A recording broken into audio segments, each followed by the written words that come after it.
Savoir et comprendre les plus récentes nouvelles qui nous touchent. Tout savoir en 24 minutes. André-Sylvain, 2 incendies d'un bâtiment appartenant au même propriétaire dans le Vieux-Montréal. Et là, ce matin, il y en a un 3e qui n'a pas brûlé, mais pour lequel les journalistes, les gens du journal se sont penchés sur des problèmes aussi qui sont du même ordre. Ben, c'est le même propriétaire, tu l'as dit, Émile Benamor, et il a reçu des constats d'infraction qui totalisent environ 2700 $ en août 2023 pour cette auberge de jeunesse-là. Elle se trouve sur la rue Prince, dans le Vieux-Montréal. Ça s'appelle... Un petit peu plus à l'ouest là, que les 2 autres bâtiments. Exact, mais c'est un peu le même pattern quand même. C'est-à-dire que M. Benamor et ses associés achètent un édifice où il y avait des bureaux, transforment ça en auberge de jeunesse, en chambre et tout ça. Et on ménage pas les efforts pour générer beaucoup de chambres dans les pieds carrés qu'on a. Là. Donc, même s'il n'y a pas de fenêtre, c'est toujours le même un peu pattern. C'est-à-dire que même s'il n'y a pas de fenêtre, même s'il n'y a pas... Bon, évidemment, on s'arrange pour mettre des lits. Là. Ouais. On s'arrange pour mettre des lits où ça peut rentrer pour maximiser justement le profit. L'espace et les revenus, c'est ça. Exactement. Dans le cas de l'auberge Les Chambres du Petit Prince, il y a des fenêtres qui s'ouvrent même pas. Et ça a été confirmé au journaliste du Journal de Montréal qui est allé là. Il a parlé à la personne qui est en charge de l'édifice. Puis il lui dit, ouais, il y en a quelques-unes qui s'ouvrent pas. Mais tu sais, ce qui est inquiétant dans ça, c'est quand tu regardes les infractions qu'on lui reproche. On parle de pas de moyens d'évacuation conformes. Mais c'est exactement...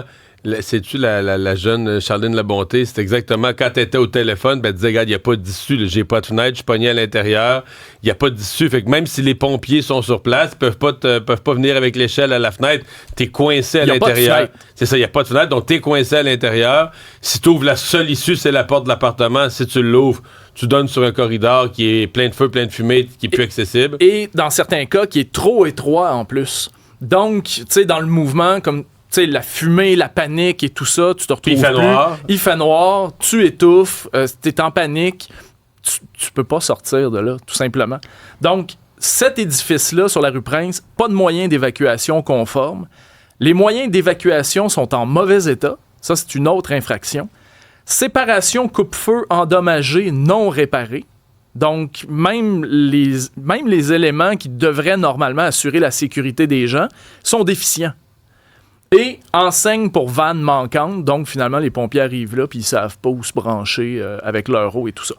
Là où je voudrais peut-être t'amener là-dedans, Mario, c'est que chaque infraction que je viens de te nommer là, chaque infraction, on s'entend, en tout cas pour les 3 premières au moins, il y a un risque pour la vie humaine là-dedans.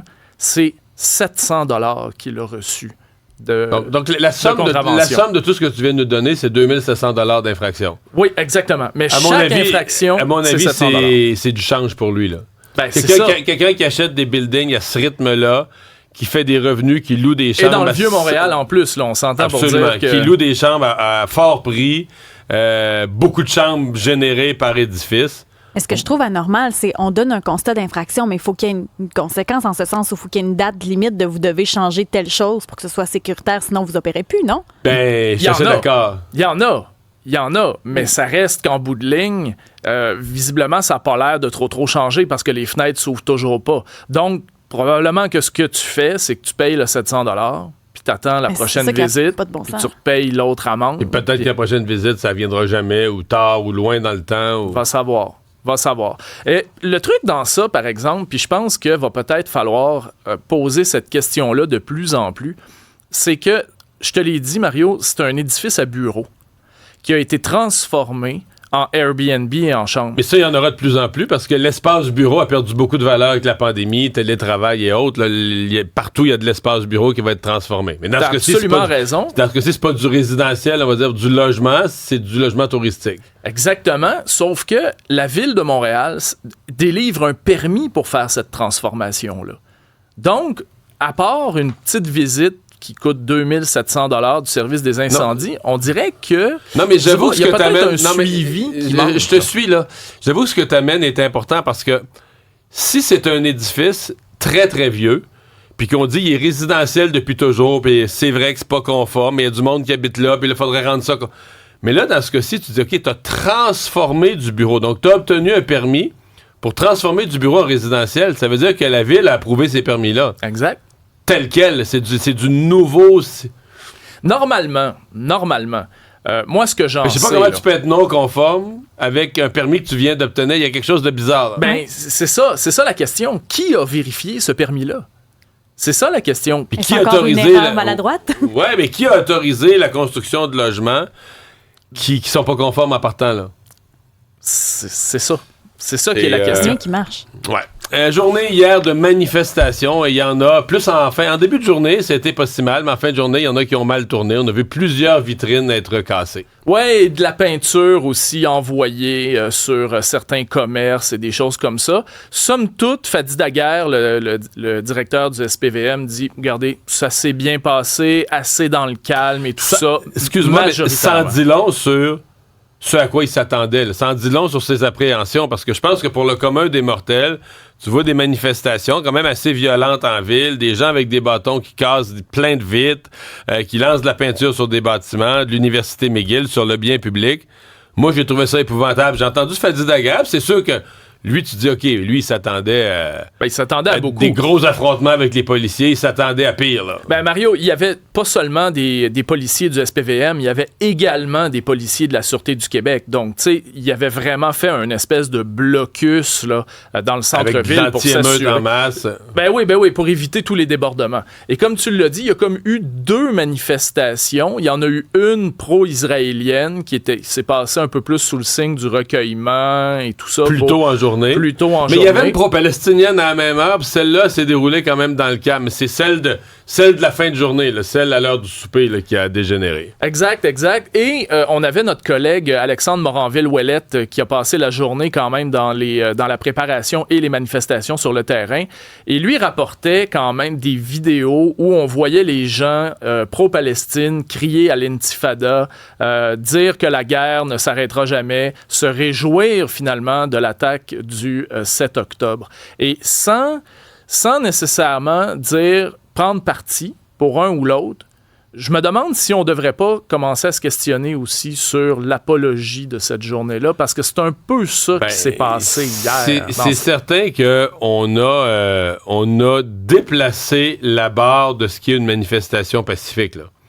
C'est que là, une manifestation pacifique, nouvelle définition, parce que là, on est à 350. Fadi Daguerre me disait hier, je l'ai reçu en entrevue, on est rendu à 350 manifestations liées à cette guerre-là au cours de la dernière année. À Montréal. À Montréal seulement. Oui, c'est important, à Montréal seulement.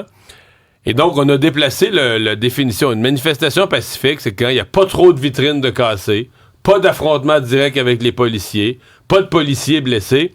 Mais je veux dire, le fait que les gens crient des slogans guerriers, veulent la mort d'un peuple... Ça, c'est plus considéré comme du discours haineux. C'est considéré comme, oui, on le sait, là, c'est ça, une manifestation pro-palestinien, ils veulent la mort des Israéliens. On a comme passé ça dans le rang de l'acceptable, dans le rang de la normalité. C'est la nouvelle normalité. Moi, j'avoue que je m'en étorne. Ceci dit, ça continue les mises en garde. L'Iran qui met en garde Israël concernant la réplique à venir. C'est parce que l'Iran, évidemment, a tiré à peu près 200 missiles sur Israël et l'Iran dit, écoutez, ça c'est parce que vous avez tué le chef du Hezbollah au Liban.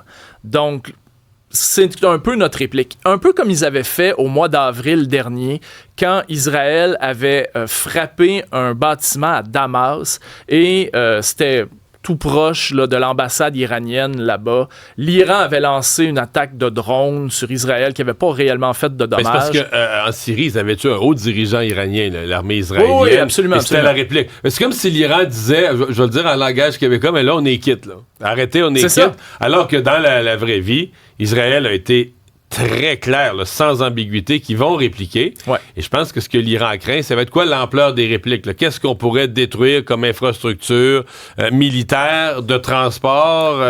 Nucléaire. Ça, je pense que c'est la grande crainte de à peu près tout le monde. L'Iran a été extrêmement clair là-dedans. Ils ont dit, si l'Israël frappe nos installations nucléaires, c'est une ligne rouge qu'il ne faut pas franchir. Et d'ailleurs, Joe Biden a mis en garde Israël aussi, puis il a dit, écoutez, là, les installations pétrolières et nucléaires, là, touchez pas à ça.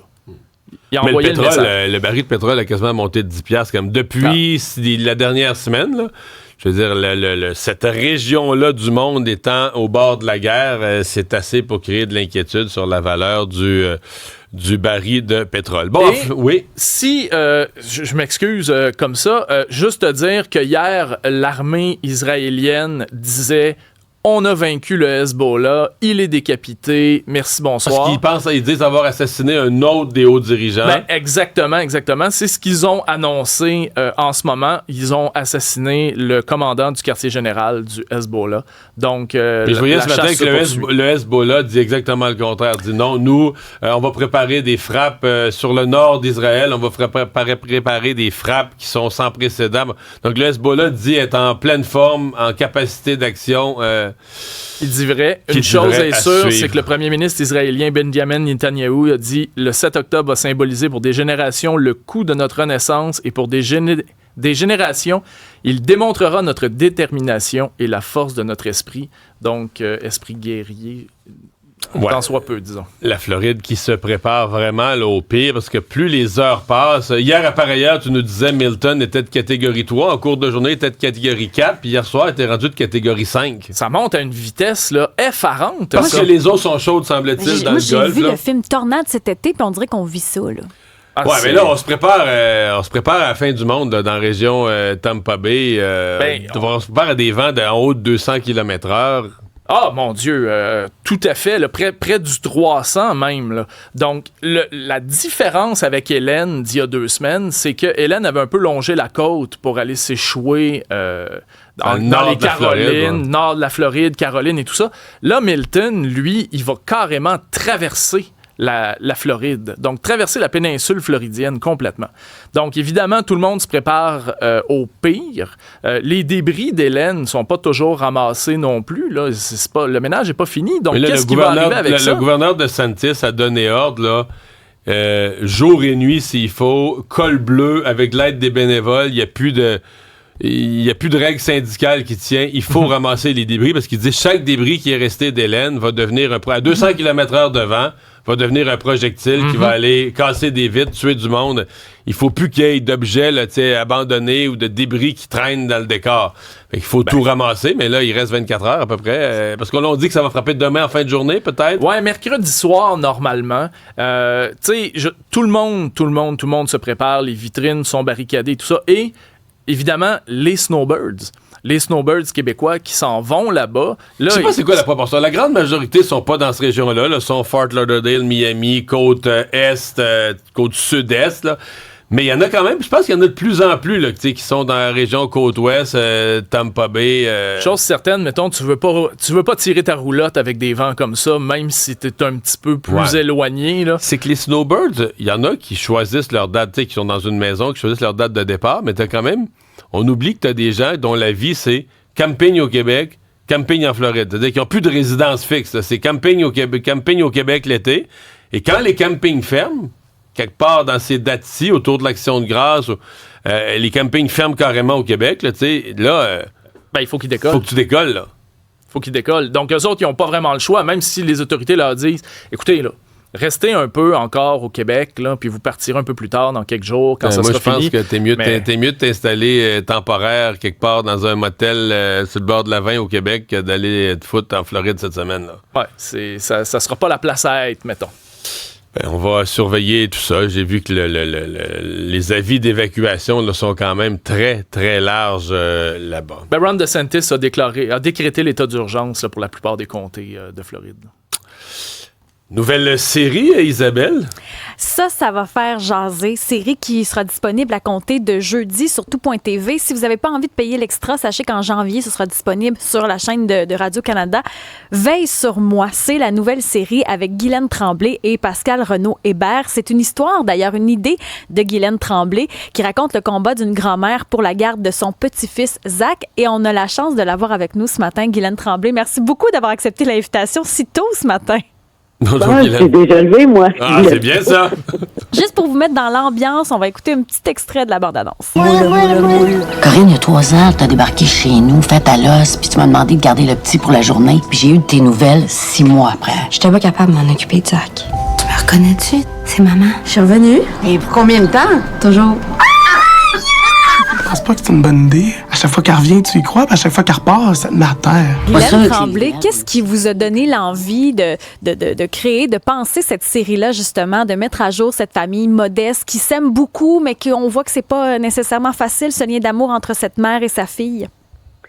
Non, c'est assez compliqué, mais ce qui m'a donné l'idée, c'est probablement parce que j'ai l'âge que j'ai, puis qu'il y avait plusieurs de mes amis qui étaient déjà grands-parents. Tu sais, on dirait que mes antennes se sont ouvertes à entendre ce qu'il y avait à dire, puis je me suis surprise à m'apercevoir que des fois j'entendais des reportages sur des grands-parents, par exemple, qui ne pouvaient plus voir leurs petits-enfants suite à une séparation, tu sais, une mauvaise séparation.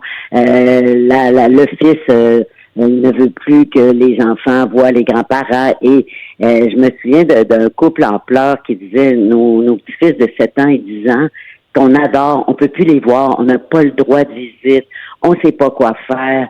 Et là, je me suis dit, il y a peut-être quelque chose là, il y a peut-être un vide juridique, en tout cas, sur le droit des grands-parents. Est-ce qu'ils sont entendus, les grands-parents, quand ils se manifestent puis qu'ils disent, je pense pas que notre petite fille ou notre petit-fils est en sécurité dans sa famille. Tu sais, on se pose pas ces questions-là quand ça va bien. Mais quand ça va mal, quelle est la place des grands-parents? La fillette de Granby, entre autres. L'idée a germé, puis la vie étant ce qu'elle est, j'ai su quelques mois après que moi-même, j'allais être grand-mère. Et Mario, tu peux témoigner comme on vire fou à ce moment-là. Il était chez nous, j'ai bercé hier soir, Jean. C'est quand même une phrase qui fait mal dans l'extrait qu'on a entendu, la mère qui demande, tu me reconnais-tu, à son enfant, là, tout jeune, mais tu me reconnais-tu, c'est maman? Ben oui, mais il ne le reconnaît pas parce que Corinne, ma fille, qui est jouée par Pascal Renaud-Hébert dans la série, elle arrive un jour, elle me dit, maman, garde le petit pour la journée. Puis elle passe une dérape, puis elle part 3 ans. Elle revient quelquefois par-ci par-là pour demander de l'argent. C'est une toxicomane, elle était vraiment en dérive. Et puis là, elle revient 3 ans après, puis elle dit, j'ai arrêté de consommer, j'ai changé, je veux reprendre le petit. Alors tu vois, Maggie, mon personnage, elle est tiraillante, l'idée qu'elle est heureuse de voir que sa fille reprend le droit chemin, si tu veux. Mais ça fait 10 fois qu'elle entend ça, 15 fois qu'elle entend ça. On aborde aussi... Et maintenant, il y a le petit qui est là, elle doit le protéger. Donc, c'est ce tiraillement-là entre « Mon Dieu, ma fille est de retour, mais est-ce qu'elle est capable de s'occuper de son petit? » Je pense pas. Maggie, elle pense pas. Dans la série, il est question aussi de violence conjugale. On se rend compte également que le ton abordé, parce que là, on parle d'un sujet qui est poignant, mais il y a beaucoup de lumière aussi là-dedans. Oh oui, quand même. Je trouve que ça ressemble un peu à, je dirais, l'ambiance à M'entends-tu, où on est dans un milieu qui est modeste. Là, on n'a pas beaucoup de sous, on s'aime des fois mal. Il y a quelque chose de lumineux aussi là-dedans. Puis j'avais l'impression que la violence conjugale est un thème, un sous-thème abordé qui est important aussi dans la série. Parce que souvent, malheureusement, ces femmes-là qu'on voulait mettre à l'écran, puis tu as raison, elles viennent d'un milieu modeste. Puis moi, je tenais à ce qu'on se fasse ça, puis Pascal aussi, parce que c'est des gens pleins de bon sens, sont intelligents, c'est pas là le problème, mais ils connaissent pas les codes dans lesquels on vit, la bureaucratie les écrase. Comment faire quand un signalement à faire pour un enfant, ils le savent pas. Tu sais, quand t'as jamais eu affaire à un avocat de ta vie, puis il dit, va voir un avocat si tu veux te défendre. Mais par où on commence? Qu'est-ce qu'on fait, tu sais? Puis souvent, ces femmes-là, c'est des monoparentales qui ont eu des chums tout croches, toxiques. Donc, on pouvait pas passer à côté de cette problématique-là. Puis la série pose une question importante aussi. Est-ce qu'on peut défaire ces cycles-là? Parce que tu te rends compte que Maggie, c'était une Corinne avant. Elle, c'était l'alcool. Mais c'était une Corinne avant, en couple avec un tout croche aussi, tu sais. Alors, est-ce qu'on va réussir à défaire le cycle avec Zach? C'est la question qu'on se pose aussi. Bravo pour la série, c'est franchement bon. J'ai vu les 2 premiers épisodes, j'ai adoré. Veille sur moi, Guylaine Tremblay, quelle belle idée. Bravo de l'avoir mis au monde, cette idée-là. Merci, Guylaine. Merci, Bonne on journée. est très contents, puis j'espère que les gens vont être au rendez-vous, mais je pense que vous allez être, puis vous allez tomber en amour avec Zach, avec le petit Jérôme. Merci, Guylaine. Bonne journée. Bye-bye. Hey, merci, bonne journée, bye. Résumer l'actualité en moins de 24 minutes, c'est mission accomplie.